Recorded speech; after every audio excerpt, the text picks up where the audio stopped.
What's going on, ladies and gentlemen, boys and girls, everyone across the multiverse and the quantum realm? My name is Anthony Sims. This is Taylor Pierce, and this is Closet Content. That's when we just clap it up, turn it up. We're gonna put it all in post. It's gonna sound real loud in here. So, Taylor, how you doing, brother? I'm doing good, man. I'm doing real good. It's good to hear. And Taylor, you are I don't want to say local because you're definitely a little more than local. Okay. And if I forget anything, please forgive me. Kickboxer. Yeah, mixed martial arts. Mixed martial arts. Boxing, yes. Okay. Yes. Now, when you say mixed martial arts, does that include jiu-jitsu? So yeah, mixed martial arts would be everything. So Okay. so there's different like combat sports, Yeah. right? There's boxing, kickboxing, Yep. Muay Thai. There's wrestling and jiu-jitsu, and MMA kind of covers all that. Okay, perfect. Yeah, and I kickbox as an amateur, so. People know me as a kickboxer, but I started with jiu-jitsu. Okay, and I've read that. I did a little research. So, yeah, cool. Which is super dope, and I think a subject like this, or someone like yourself, can shed a lot of light on not just the sport, but kind of like the mindset behind the sport, and that's why I really want to do this. Milo over at a Golden Age recommended you. Yes. And he gassed you up the whole. That's my boy. That's my boy. This guy is profound. We were just talking about this. Camilo Yepes. This guy, he has such a way with words, and he was like, "Oh, I don't know if you can understand my English well enough." I was like, "Brother, I can understand it." But he was talking about you, and what he told me was you had a really good just outlook on life and things like that. And I was like, "Yeah, I need him on here." So we're gonna jump into some questions I have for you. But before we do all that, play a quick little game, a game called This or That. Okay. And so I'm gonna ask you some questions real quick. You're gonna pick this or that, real short, and you don't have to go into like crazy detail about them. But if you want to, by all means. So okay. I'm on your time. So this or that. First question: would you rather win by a decision or submission? Submission, but I want to win. Yeah. Regardless, I just want to win. Yes. Kickboxing or jiu-jitsu? At this point in my life, kickboxing. Why? Because I'm gonna use the word aesthetically. Watching it, it's just the way the rule set is emphasizing on like the fighters exchanging. It's a more beautiful thing for me to watch at this point. Okay, I respect that. I respect that. Do you have a favorite submission? Yeah, Kimura, which is a shoulder lock. Okay, is that behind? Say the guy's behind me grabbing me like this. Yes. Yeah. I grab his wrist. Yeah. I go through his arm and grab my own wrist, and then I kind of bend it back like that. That's a Kimura. You can do that from a lot of different spots, but I just started off as like the weaker dude that wrestlers would shoot in and get behind, or I'd just be on my back regardless. And you can find that at a lot of different spots. So I got good at that pretty quick. Did you? I had one written down. Did you wrestle? I did wrestle as a middle schooler and in high school, but I was real mediocre as a wrestler. Like I think I won like a match or two. I think I won maybe like two. Yeah, man. Yeah. But I wanted to wrestle because both of my older brothers wrestled, so it's just one of those things, it's kind of just like fighting, like you got to want to do it. So whether I was doing bad and thought I was doing good, I still wanted to do it. Yep. So I think that kept me on the map more than anything, just my older brothers doing wrestling. I definitely say the same thing too. I think I had some good coaches too, and there were guys that they really cared about me as a human being. Yes. You know what I mean, picking us up and stuff like that. And we were a newer program. This is 50 years ago when me and him were in high school. Yeah. And it was like some guys, they were good, and they would call them studs. Like they were really good, but they didn't care about the sport. And there were other guys who maybe weren't as good, but they wanted to be there, and that's where I feel like I fell into there. So who do you think the GOAT featherweight is? The GOAT featherweight. Well, my mind immediately, just because of also the era when I started getting into MMA and stuff, I would say Jose Aldo. Yep. Just because of what he was doing when I got involved with the sport, and he's if you just look up that guy's story too, it's just something to look at and be like, wow. Definitely an inspiration for you. Of course. Any other inspirations? Any other weight classes? Weight classes. So it's actually Nick Diaz, I would say, is for a lot of different reasons. I think he kind of because fighting, like when you admire a fighter, it's a little you're liking a fighter for personal reasons a little bit more. Some fighters are badass, but sometimes you click with what story, a fighter's about. Of course. So he even just announced today that he's they're bringing him back to fight someone. So I would say Nick Diaz. Yeah, he fights 170, but Stockton's finest. So. Yeah, man. That is a funny one. Who would win in a fight, you or Bruce Lee? I love that you just brought this up. Mac from Suds 302. Mac, if you're watching this, I'm so glad you just asked this question. And I don't care where this goes. I would 100% beat Bruce Lee in a fight. Yeah. And here's what happened. So I work security at a bar, right? Yeah. Last week we're in there, and I don't know how this comes up, but I say to Mac, I'm like, bro, you don't understand. I'm 100% rear naked choking or heel hooking Bruce Lee. Yeah. And I'm not gonna say I'm not gonna say that. I was gonna say I might have a better sidekick than Bruce Lee, but I have a good sidekick. Yeah. But I'm not gonna say that. So if you don't like that comment, I didn't say that. It is what it is. We're in the bar, man, and this other guy got involved with the conversation, and I'm relaxing, and my boy James that I work with already left, and he fights as well. Yeah. So I'm like, bro, if James was here, he'd be able to, whatever. I'm texting James, tell these guys I'd beat Bruce Lee 100%, but his kicks should be fast, but 100%, right? That's my assessment too. Yeah. So everyone's like, man, Bruce Lee's fast. Mac literally said, have you seen the movies, da-da-da, and I'm like, yeah, they're movies, bro. Bruce, he might have done something, but he never fought. Yeah. Plus, I think the dude Gene LaBella might have choked him unconscious. Yeah. Anyway, this other guy saying, oh, Bruce Lee, this or that, and it starts evolving. He's like, but could you beat Mike Tyson? Could you beat Conor McGregor? I'm like, that's not what I'm saying. That's not the conversation we're having here. I'm saying I'd beat Bruce Lee. Yeah. So, on camera, I beat Bruce Lee in a fight. And then, even if it's no rules, because look, he can poke my eyes and sidekick my knee, but if I can do it to him too. Yeah, you're good money. He died, he was like 137 pounds or something. He was a small guy. Yeah. I'm just saying. Yeah. It's not 1980 anymore. You can't just say, I know how to poke someone in the eye. Yeah. You can Google people. I would take Bruce Lee. I'm just saying, man. I'm taking you now. I don't care where this goes. Just the confidence. I'm taking you now. That's what Max said. I love the confidence, T. You could have whatever. I saw that on your story, and I was beating like, Bruce Lee. Yeah. I gotta ask. It makes sense. It makes sense. What's your least favorite exercise or drill to do? Least favorite. Gotta be something with the legs. Yeah.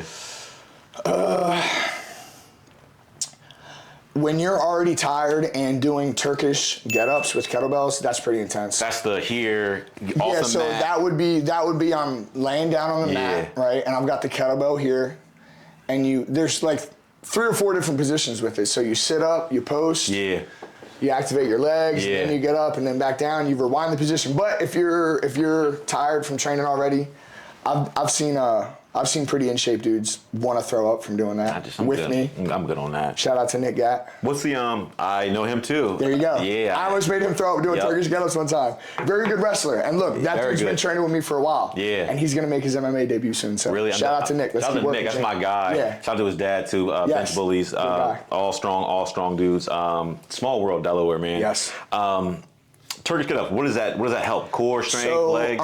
Basically, like it would, in terms of MMA, it would help with like, different striking, just strength in general, but basically it's a good movement if you're down on bottom or up against the fence or something, you're pushing away and you're gradually getting up. So it's like I would call it a get off me movement. Cool, good. Yeah. My last question for you, if you had all the resources in the world, all the time in the world, and I guess this person would, if they're dead, they could be alive. What's like your dream fight? Like somebody you want to get in the ring with?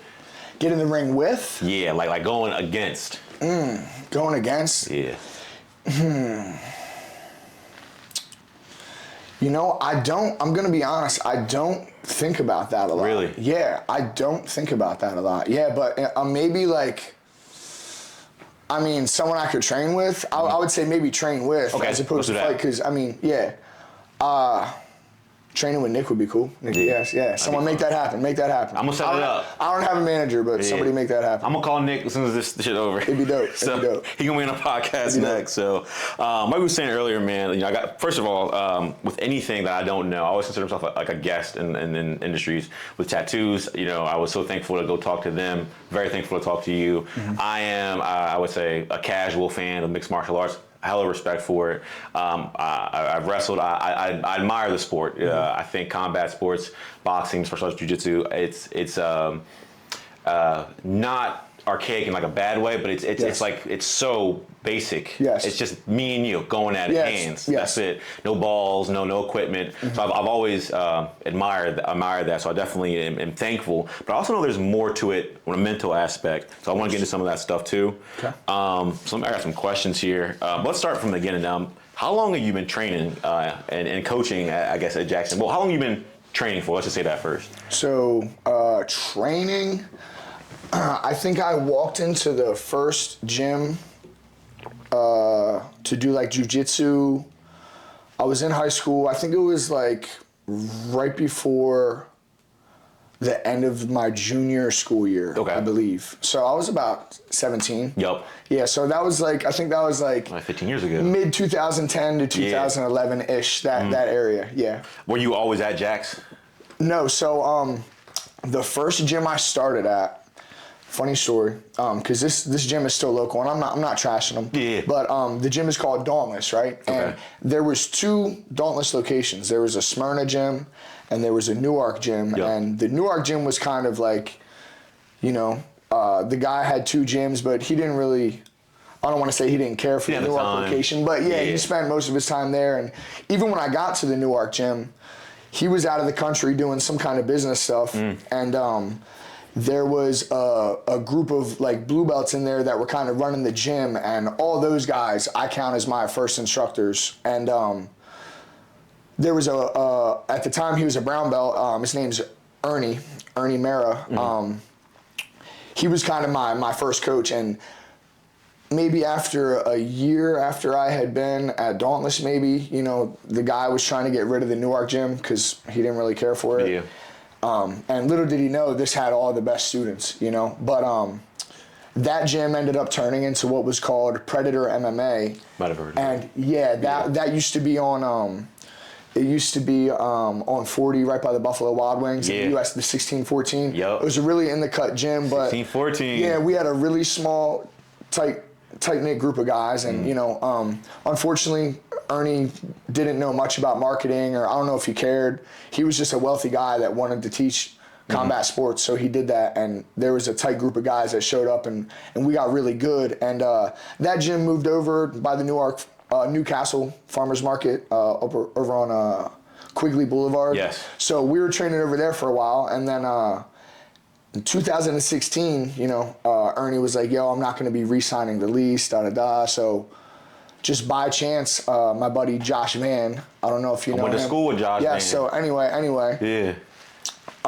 Josh, That's crazy. Josh also, he maybe started training about a year after me, and he ended up at Jack's, and I was over at Predator, and we would train in Josh's house, right? I'd come over and do jiu-jitsu, and we'd do this and that, hit the bag and work out. And when literally it was definitely that week, it might have been the same day, or the day after the gym had closed, Josh just happened to hit me up like, yo, what's up? And I was like, actually, dude, my gym just closed, and I'm, trying to figure out what to do. What's up, yeah. Yeah, and I had like I had been to Jack's before, but I'd never really been to other gyms, except this other gym out in Maryland. But anyway, Josh hit me up and he's like, well, what would you think about coming through here, running a jiu-jitsu program, and like just seeing where we go from there? That might be able to be your membership. You're about 7 years in right now, right? Man, yeah, and 6, 7 years. I'm working, but not making a lot of money, but like making up for the fact that I couldn't essentially afford a membership with just being there all the time, kind of thing. Kind of like, you guys got to get rid of me kind of thing, right? Yeah. Like there was even some negative bank account charges, But anyway, they understood that, and he was like, maybe I could get Jack to like, just not have you pay a membership and you just teach jiu-jitsu. And actually my last MMA fight under Predator, it was in July. I fought a guy from Jack's, this dude, Really? Brian D'Amato, who's a savage, and he's an older dude, but at the time, he had, at the time, like 40-something kickboxing fights, and he had a couple MMA fights, but he's one of those guys you look at. I love you, Brian. You're my dog. He's one of those guys you look at and you go, I'm not fucking exchanging with him. I'm taking that dude down, right? Yeah. So I remember I used to do hardwood floors, and my coach Juan, who was ahead of me in the gym, he had a little hardwood flooring company too, so he would be like, "Yo, let's," yeah, exactly. Yep. So I remember we're working one day, and the promoter hit me up, and he's like, "Yeah, I got this fight for you, da da da," and I'm like, "All right," and got matched up to fight Brian, and got out there, and I got a choke. I got a choke in the first round, and then had just a good conversation with Jack after that, Jack Murphy, who runs Jack's gym, or ran. He's since retired, still alive but retired. And I just walked in the back and just, for whatever reason, was like, "Yo, Jack, you're a legend." You know what I'm saying? Gave him his, "I know this and that. I took this fight serious. I know you guys weren't playing. This and that." Basically just had a good conversation. Yeah, a good give him flowers. Yeah. Exactly. And then when I came to the gym, I guess, I don't know if he knew that was who was coming in, but I came in and he's like, "Oh, hey." So we hit it off, and of course, good. I walk into the gym and Brian is standing there hitting the heavy bag, ripping it. And Brian's he's an older dude, but he's in shape. Yeah. I'm talking in shape, bro. Yeah, and he's yeah. It almost doesn't make sense. So I see him sitting there all sweaty, jacked up, whatever, and I walk in, and if you know Brian, he's like, "What's up?" Right? That's his voice. "What's up? What's up?" So I come in, whatever, do that, and then spar Brian. And, we're kickboxing, so I can't take him down. And I think Jack was making a point. Yeah. Brian D'Amato and Brian McNamara, without trying, whooped my ass that day for, a while. To the point where I was, telling Jack, "Yo, what do you want me to do if they're trying to knock me out? What am I supposed to do?" And he's like, "Buddy, they're not trying to knock you out." So from there, it was me and Jack really clicked, because he was at a point in his life where he didn't want to fuck with anybody unless they wanted to really do something, because he wasn't at the bitter point of it, but being a coach is a very thankless thing. You might build someone up for 10 years and they leave. And they're gone. You have to know that coming in. You can't be personal about it, And I saw a lot of that on Jack's face, man. And it's hurtful. He lived in the gym, and man, and just he had said things to me I remember we were at a show one time, and it was a local show, and he goes, "Man, half these coaches started with me." And I'm like, wow. That's crazy. Yeah, so I just saw a lot of that on him, and even when I remember I was hitting the bag, the way he talked about it, usually people were like, "How long have you been training, this and that?" And I knew it was different with Jack because he said, "How long have you been doing the martial arts?" And I was like, whoa, I've never heard it put like that. But and then, martial arts, martial means physical, the body. So it's martial, so the way he put it like that, I was like, wow, that's a badass dude, you know what I mean? And me and Jack just really clicked. I definitely think, having a different philosophy, I think all the great coaches, whether in any sport, are though, I don't want to say eccentric or weird, but they have different philosophies. They don't look at it just like X's and O's or just hitting the bag. I think they have a more nuanced love for it. Yes. And I think that definitely, when you describe it as, not just training, but as martial arts, I think that definitely shows there. It's definitely like a mindset thing.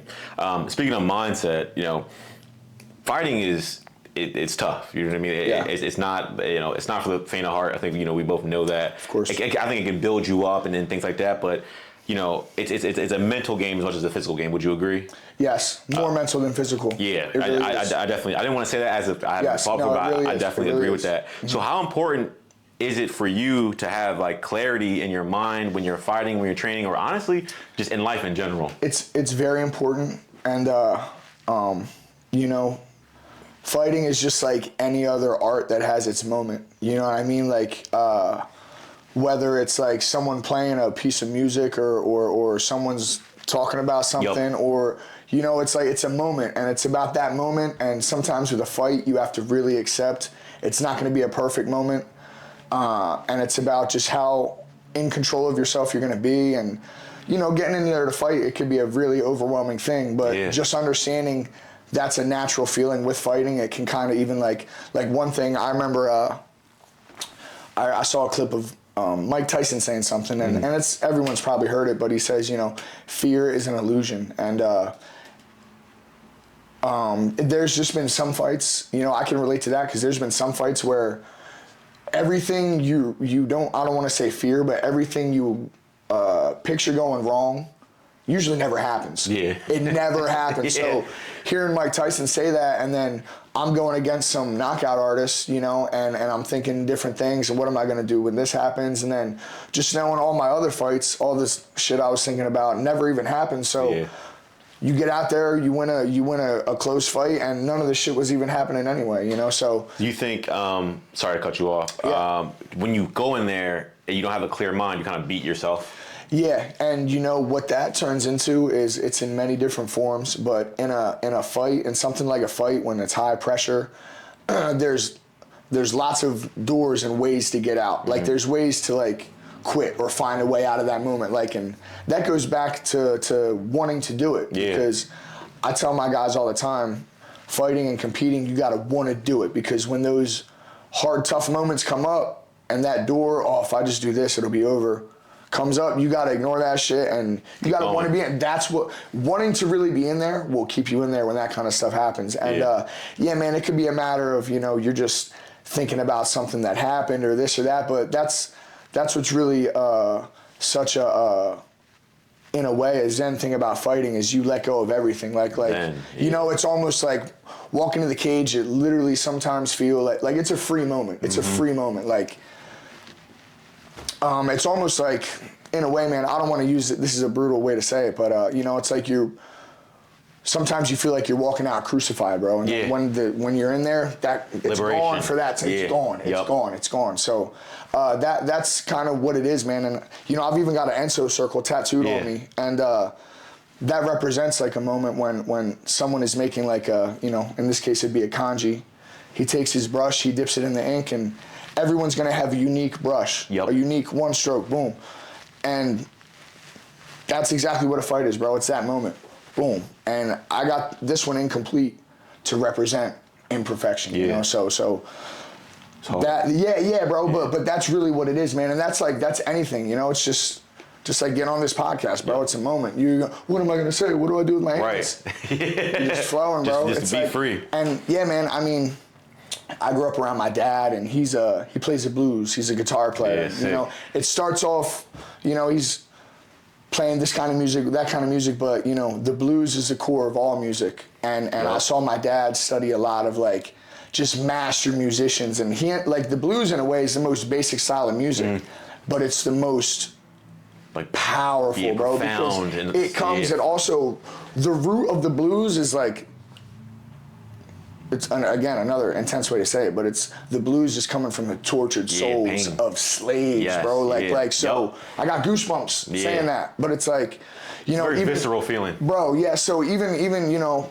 my dad there's man, I've seen him play with like local legends. This guy Gary Cogdale, who no one would know who that is, but there's, you know, I've seen these guys play music, covering music that no one would ever hear about just because they want to do it, and you know, even just watching music get played, bro, it's a moment. It's never going to be perfect, but it's a moment. That's how you ride that moment. Yeah, man, definitely a moment. Of course. And I guess this kind of segues into, or kind of segue back to the other question.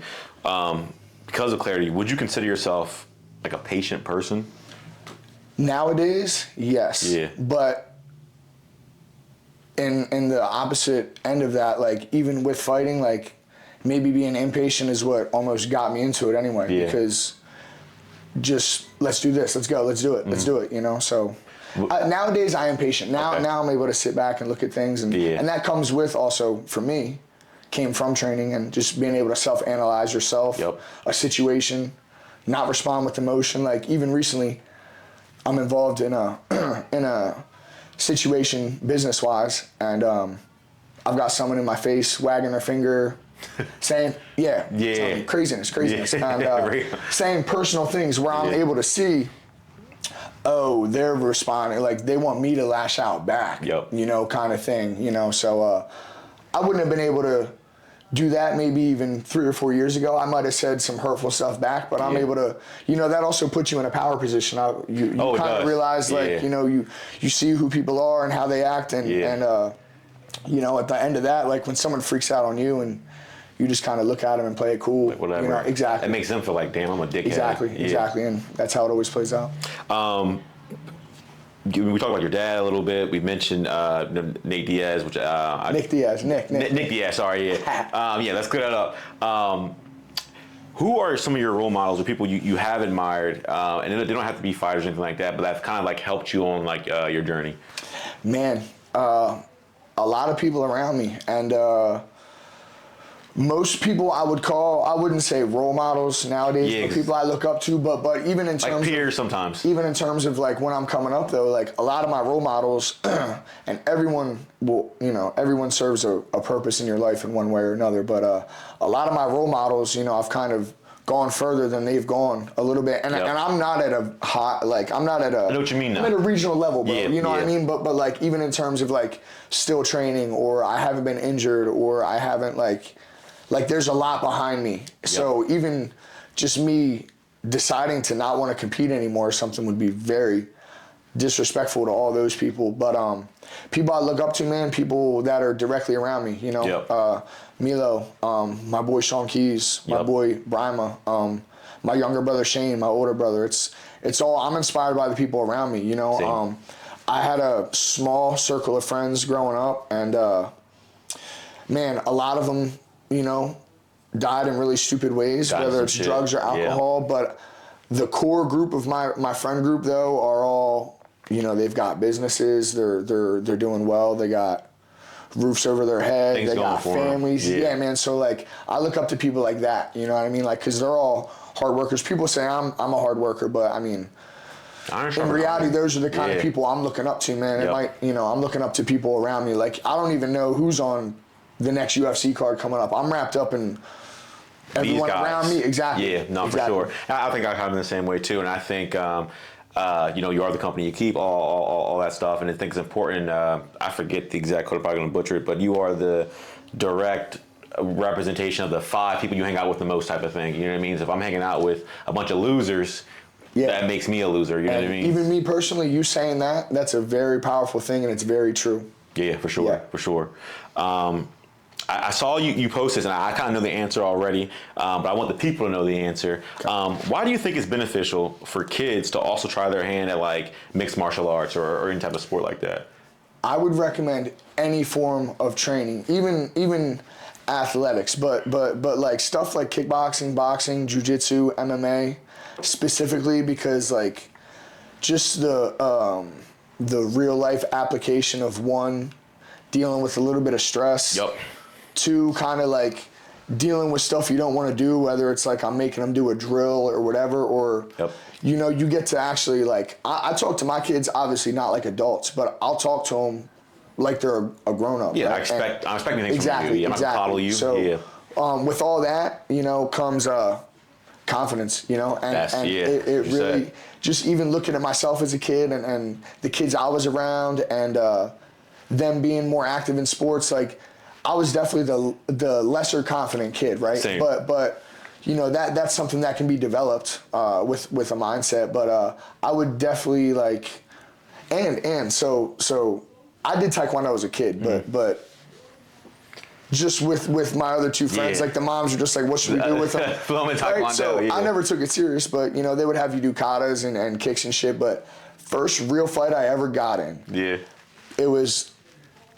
he's one of my best friends now, Ryan Sayers. I love you, bro. I love you. And he's going to remember this story because we were literally best friends after this. But around 6th grade, I was a little skinny pale white kid, right? Mm-hmm. People would fuck with me. I had my friends, but people would fuck with me. Of course. So I'm on the school bus, and there's a period where different shit's going on, but there was a time where your older brother's going to protect you, right? Yeah.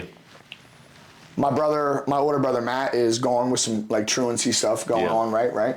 He ain't around. So he's not around. Yeah. So one day, whatever, there's back and forth, and these guys are throwing like batteries at me on the bus, right? Yeah, batteries. That escalated quickly. Batteries, right? Shumadil, they don't fuck around. They don't. And whatever, I'm at my dad's apartment.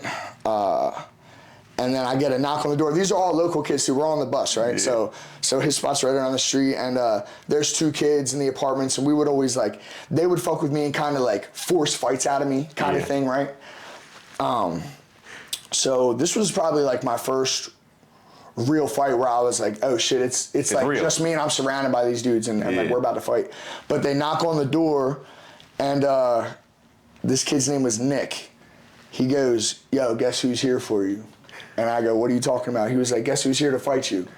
And I look out the door and Ryan's there and my boy Cody's there and my buddy Zach is there with them and they're all there grouped up and they're like, come on, let's go out. There's a big field. There's a big field in Oak Tree Apartments. There's a big field. So we walk out there and I'm not really knowing what to expect and we get out there and then like square up and I'm not throwing punches, but I'm throwing taekwondo kicks to his chest, and he's going, what the fuck? And then we wrap up, and I wrestled, bro. I wrestled. So, like, I hip toss him, boom, land on his ribs, and he's all, crying and shit on the ground. And, like, I kind of got up, like, yeah, I told you, like, what's up? Fuck with me, yeah, and then, like, you know, I think we kind of kept fighting for a minute after that and never really hit each other or anything. But, you know, I definitely, like, that was good for me. And we were all boys after that, you know? And then, yeah, man. That's back then when that shit happened. What I'm getting at, though, is the little things you think your kid might not even be enjoying if your kid is in my class and you think they're looking bored or something, which most of them aren't, they're still going to, when that moment comes up, they're going to say, Coach Taylor told me to do this right in the nose. And they're going to tell me a story about how this kid, because it's happened. This kid was pushing my friend, and I punched him in the face, and they left us alone. And they never will fuck with us again. They won't. And that'll even traumatize a bully. Yeah. Yes. That'll traumatize a bully and turn a bully into a protector, yo. Yes. For real. Yeah. And it's like shit like that where it's like that little story of like, you know what I mean, you get into that, like that did so much for you. And like in that moment though, you're like a kid, you're like, I just was scuffling with the boys. Who gives a fuck? But as an adult, you're like, damn, like that was me like really like fight or flight, activating like decision making, like defending myself, like real life shit. So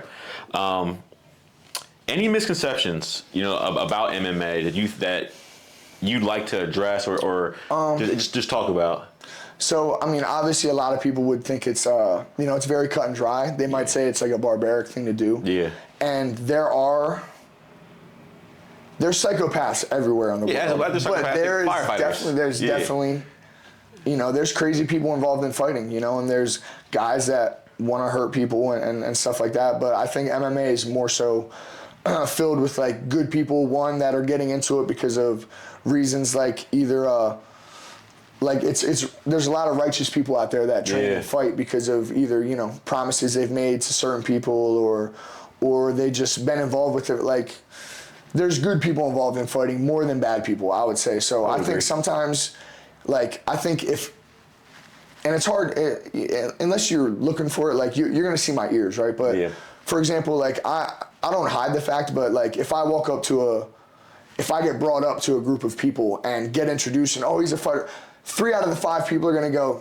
man, he's a dickhead, he's a fighter, he's posturing. Yeah. And meanwhile, I'm like, man, why'd you just say I fight? Yeah, it's like, you know, and then obviously some people are going to be like, oh, that's dope, bro. I know some people that do that, and they'll already know it's not like that, but some very insecure people, man, really take it the wrong way. And it's a human thing to do, but it's like, so I think any misconception is like, man, if you meet someone who trains, in most cases, that means they're grounded. Yeah, normal zen out. They're used. Yes, exactly. Yeah, exactly. And there's also the people that want to like kind of test their gangster. Like they're like, oh, for sure.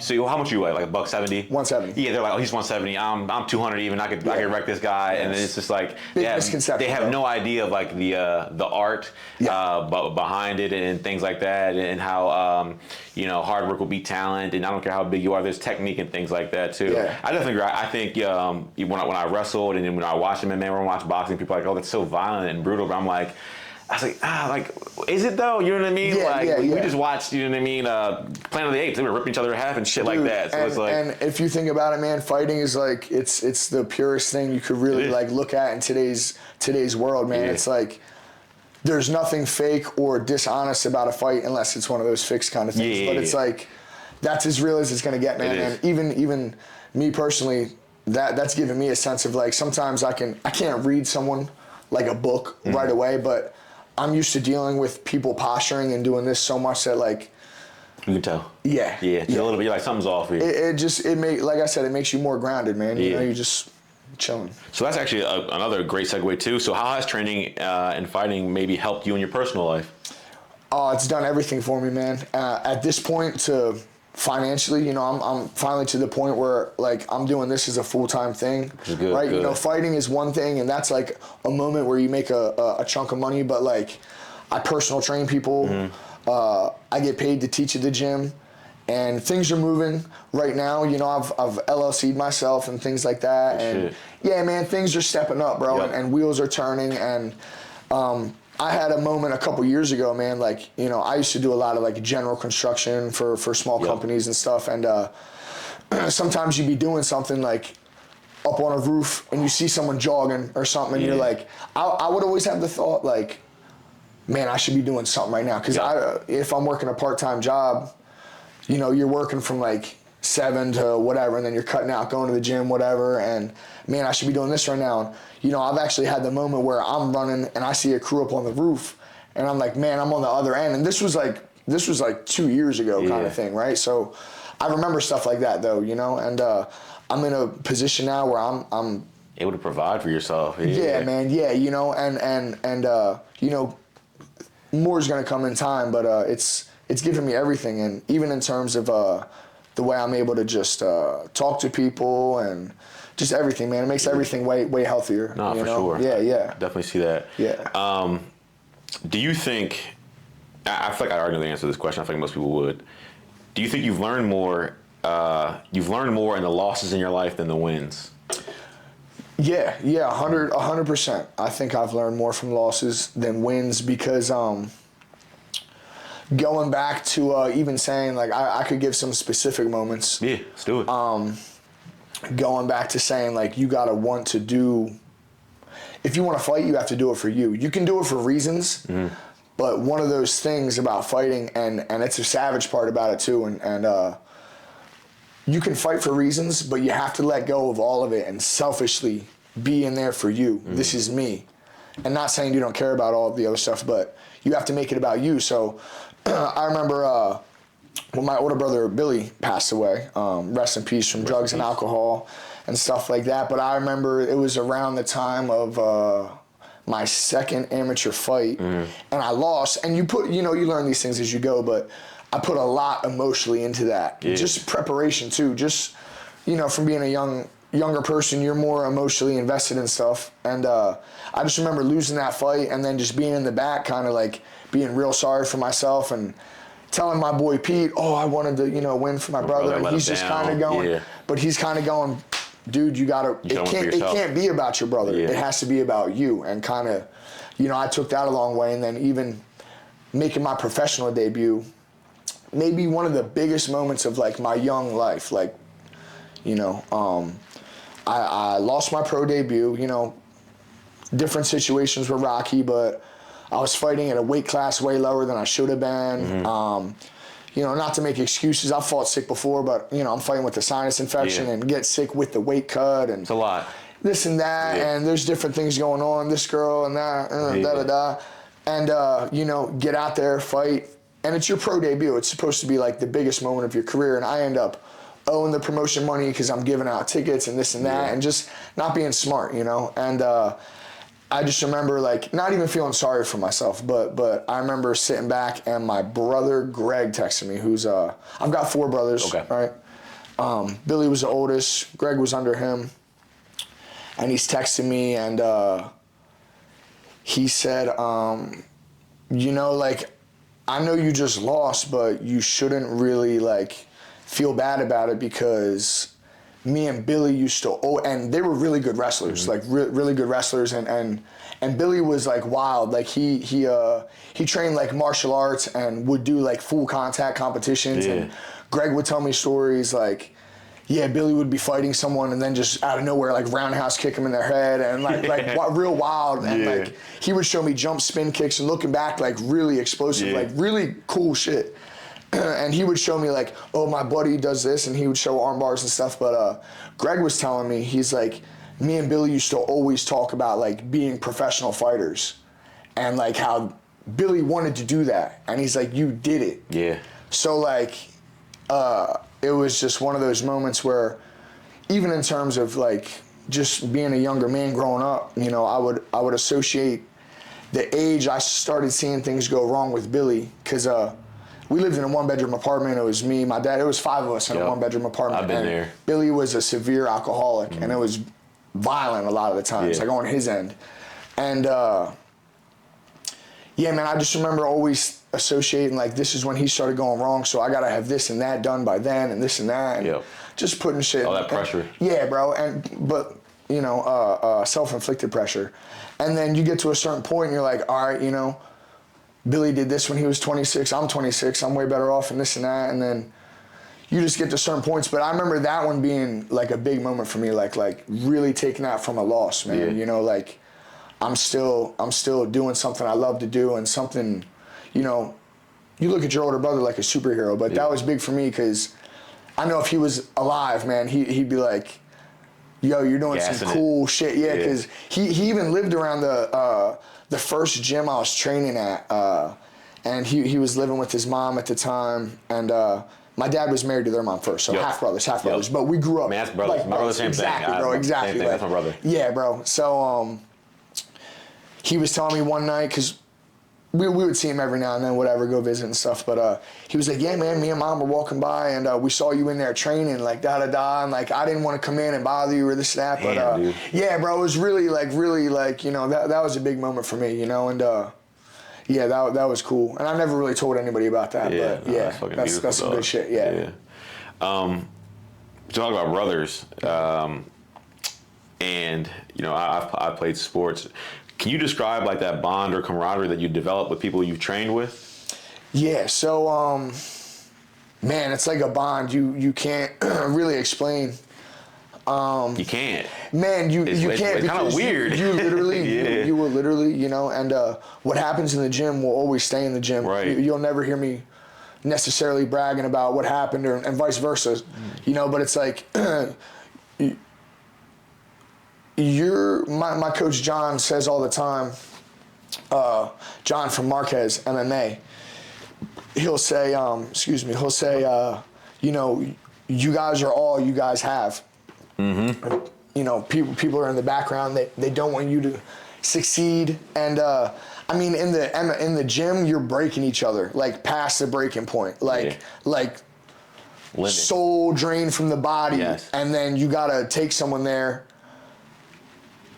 and then build them back up. So even from a coach to a student standpoint, you know, because I'm fighting actively, but I'm still a coach. So there's moments where you got to build them down to break them up, bro. Yep. And sometimes I use this analogy just to make it funny, but one of my students, I saw something I didn't like one time, and I use the analogy like, you know, you make your sandcastle, you don't like it, so you kick that shit back down and build it back up, right? You build it, so yeah, man, like those moments I feel like only really happen like in like a boxing, kickboxing, jiu-jitsu gym where when you're going to those points where someone sees you break or they break you and then you're yeah, bro, it's like you know, it's a real personal thing. And then even just going to a fight and watching your boy win or lose, like that camaraderie is different. Watching someone you know fight, for me, is always more nerve-wracking than me fighting. Really? Because you know,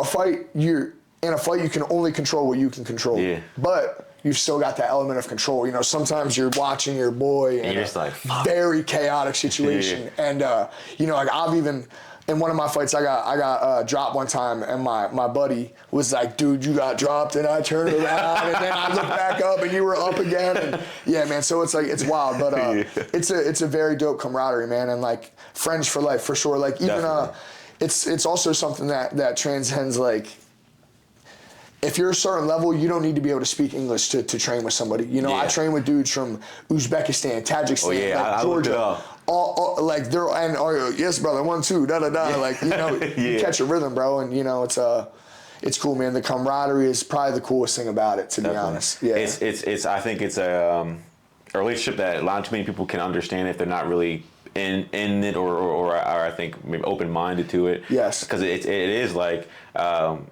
The only thing I can relate it to, and with all due respect, it's kind of like being in the service.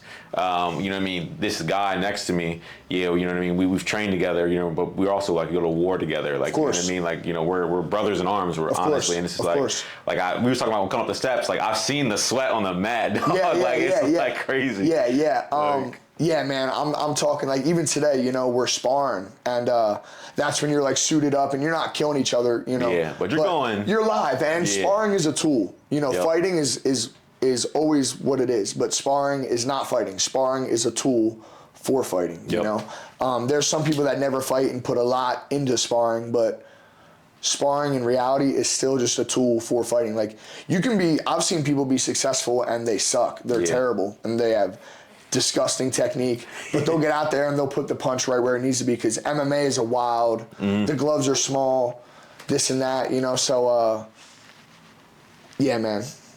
Can you tell me more about Marquez MMA? That's in Philly, right? Cool. Yes, yeah. So we're in Philly. We're on the 4th floor of a building called Globe Dye Works. Okay. And there's a bunch of different businesses in there. It's really, really cool area. But we're on the 4th floor.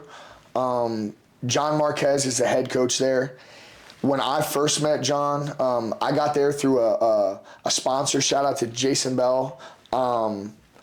He's over at 1 Centurion Drive. He's an orthopedic doctor, so he's a foot doctor.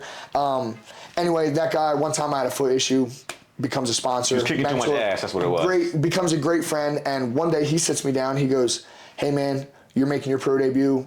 I've been doing this and this and that. You're going to this gym to spar on this day. And I go, all right. That was very intense too, by the way. But I did it, and I even felt like that was a bridge-building moment for a lot of people. But anyway, John used to have a really small gym located in Kensington. Above the L? Below the L? In the gutter. In the gutter, bro. In the gutter. Fortunately, it was on almost, from what I understand, the beginning of Kensington. Before it got super zombie land. Well, it's like a strip of like businesses and shit. But it's like we were at the beginning. So fortunately, it was like that all, like say the gym is here, that all starts like right here. But it's still bad. Like very bad. So I would pull up, put my shit in the parking meter, go right into the gym, right? He had a gym there, and at the time, it was called Extreme Evolution Fight Camp, EEFC. EEFC, yep. Okay?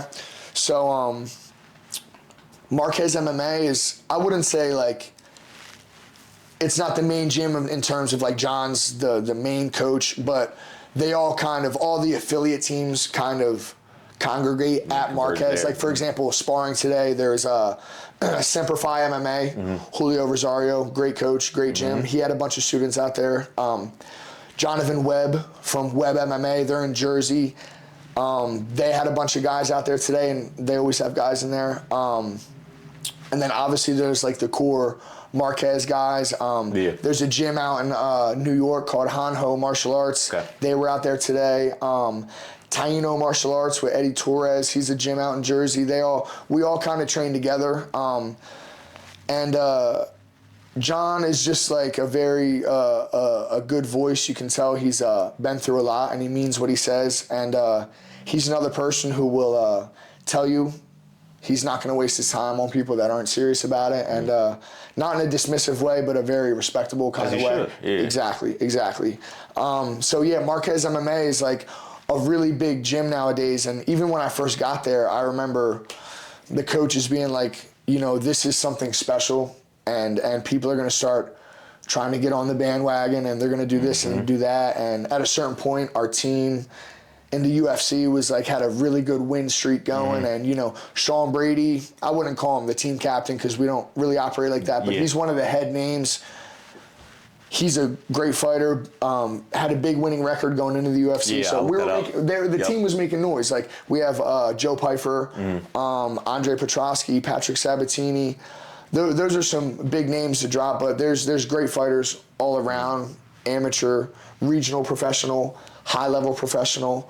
And a lot of guys are starting to take time out of their fight preparations to come train with the bigger names here. So like Randy Brown will come out, Rude Boy from New York will come train with the guys. A lot of UFC names I've seen in the gym, man. So it's pretty cool. Like I remember one moment I was sitting in the gym, sitting up against a wall, and Sean was getting ready to make his UFC debut. This was like, I was like, this is where I'm supposed to fucking be. I'm sitting there against the wall, and Sean's kind of sitting there, and John's sitting there, and it was like maybe 20 minutes before practice. But Sean's about to debut in the UFC against Court McGee. And Sean goes, you know what, man? Fuck this shit. And he stood up, puts his gloves on. They played Levels by Meek Mill and started ripping pads. Yeah. Paul Felder walked down the basement steps, and I was like, I'm supposed to be here, dude. Yeah. So that moment specifically, I know, like, I just remember taking that in. Like, Sean was like, man, fuck this shit. Because we were sitting there in the quiet and whatever, and motherfuckers are on their phone. He goes, fuck this shit. Got up and they just start ripping pads and like Levels is playing, and I'm just like, blasting. Damn, that was badass. Yeah. So. I'm shit out of a movie for sure. Yeah, for sure. Before we wrap, I want to give you time. Are there any like just closing remarks that you want to make, or anything that we haven't touched on? Yeah, real quick, I just want to shout some people out. Oh, yeah, definitely. Jason Bell. I want to shout out Craig Bond, massage therapy at Hack Fitness Center. Yep. He's a good dude. He's been working with me for years. Jason Tull, big sponsor at Jack's Gym. Look up Tull Construction. Jack's Gym in Newark, Delaware. We're on Old Baltimore Pike, right by the car wash. We're the big building right next to the car wash. We have classes morning, noon, evening. We have kids classes available, one-on-one training. We're running all kickboxing classes right now. We have classes too, right? What was that? Women's classes too? Women's. We do have a women's program. I run the women's program. We have a boxing program that's getting more and more attention. And I